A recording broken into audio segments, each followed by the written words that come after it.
right, well, I know that I'm all that stands between y'all and the reception, so I will keep my thoughts brief, but I couldn't leave today without saying thank you again to all of you for being here. And a program of this size and of this nature really takes a village. So thank you to our speakers. You have shared your time and your talents with us today, and many of you will continue to have to hear from me throughout the spring. So thank you for your willingness to engage in publication with the South Carolina Law Review and enrich our publication and our day today. To our sponsors, Bowman and Brook, Nelson Mullins, Adams and Reese, Murphy and Grantland, Richardson Thomas, and Robinson Gray. Thank you guys.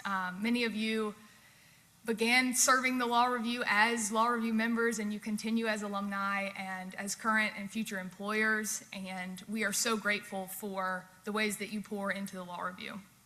To Dean Siner, Dean Niehaus, Professor Black, Professor Chambliss, Professor Eichhorn, and Renee Woodley, y'all make what we do possible. You're the best faculty and advisors and administrative support that we could possibly have. You guide us, you shepherd us, and you give us some tough love when we need it.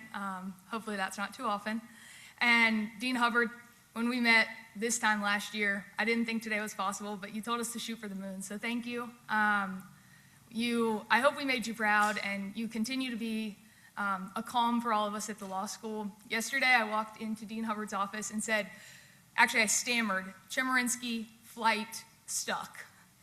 And you solved it, and at least you were a voice of calm in that moment, so thank you.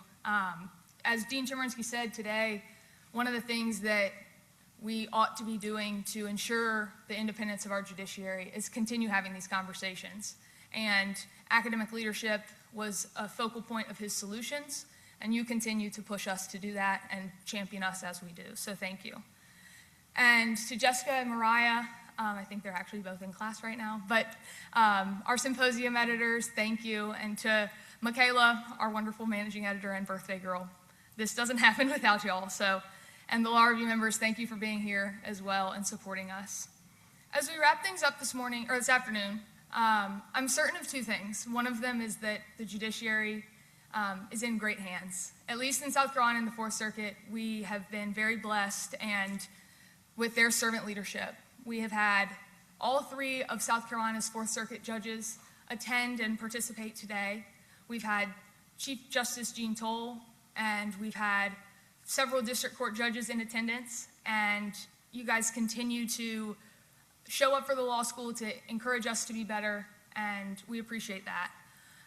We also had several state court judges who reached out and gave their best wishes. I don't know if Justice Toll mentioned it, but we had the South Carolina Appellate Judges Conference today, so that's why many of them were not here, but they all not all, many of them, any of those who I talked to were sending their best wishes and best regards to the Law Review, so we're grateful for that.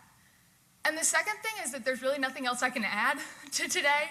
The discussion has been phenomenal, and we could not be more grateful for the ways that our participants have shaped the discussion, challenged us to think critically, and starting with Dean Hubbard, who set the stage of the rule of law and judicial independence, starting with the Magna Carta, to Dean Chemerinsky explaining the difference between institutional independence and decisional independence. We started the morning with more of a focus on institutional independence, and we shifted more this afternoon into decisional independence.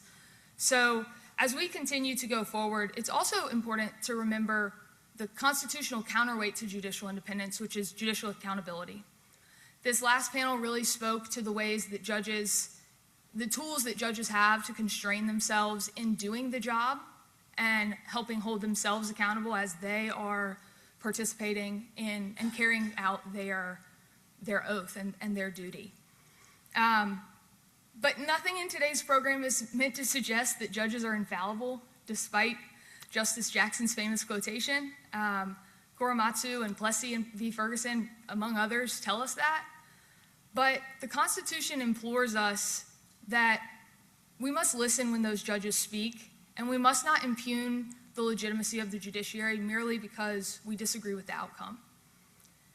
Recognizing the court's independence is only half the battle. We as lawyers and law students and public citizens, it's our obligation to ensure that the judiciary is not burdened by their independence. As my grandmother used to say, many hands make light work. So we had many hands present today. And so what I mean by that is we cannot leave the judiciary to defend itself.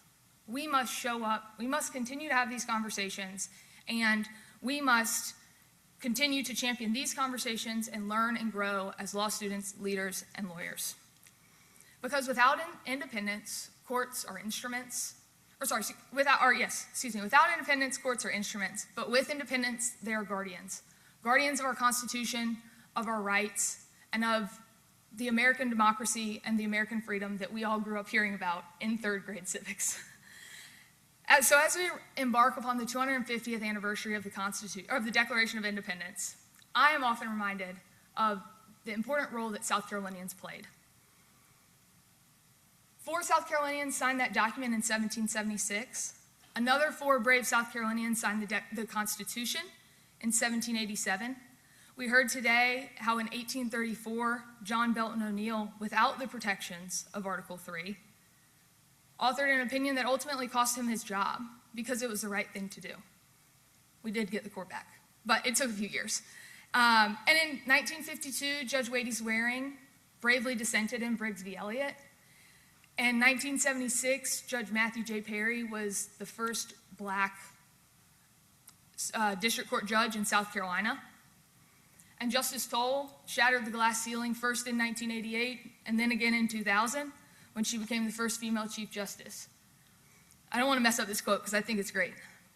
Judge Bob Chapman from the Fourth Circuit and previously a South Carolina District Court judge passed away in 2018. And when he passed, Judge Harvey Wilkinson remembered him as a South Carolinian to the core, one who exemplified the grace, character, and generosity of his native state and region. He described Judge Chapman as a judge who called him as he saw him, whose judging was straight and true. He played no favorites, and he was unmoved by flattery and impervious to applause. But the story of South Carolinians' bravery doesn't end with the judiciary. The late Reverend Jesse Jackson marched with Martin Luther King Jr., and Governor Nikki Haley and Charlestonians and South Carolinians as a whole answered Dylann Roof's hate and violence in 2015 with love and peace. I'm not a betting woman, but if I were, I would bet that that next generation of brave South Carolinians is in this law school, and in this room probably, because you law review students are wonderful, and so are the many others who have joined us today. If any of us would be honored to serve on the judiciary, I know that we will stand proudly on the shoulders of those who came before and those who will come between, because we've got a ways to go. But that bravery rests within us.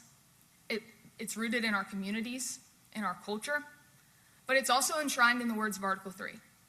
As Mr. Gowdy said, those words are majestic, but they are also just words. They must be fortified by our humility and brought to life by the servant leadership of our past, our current, and our future judiciary.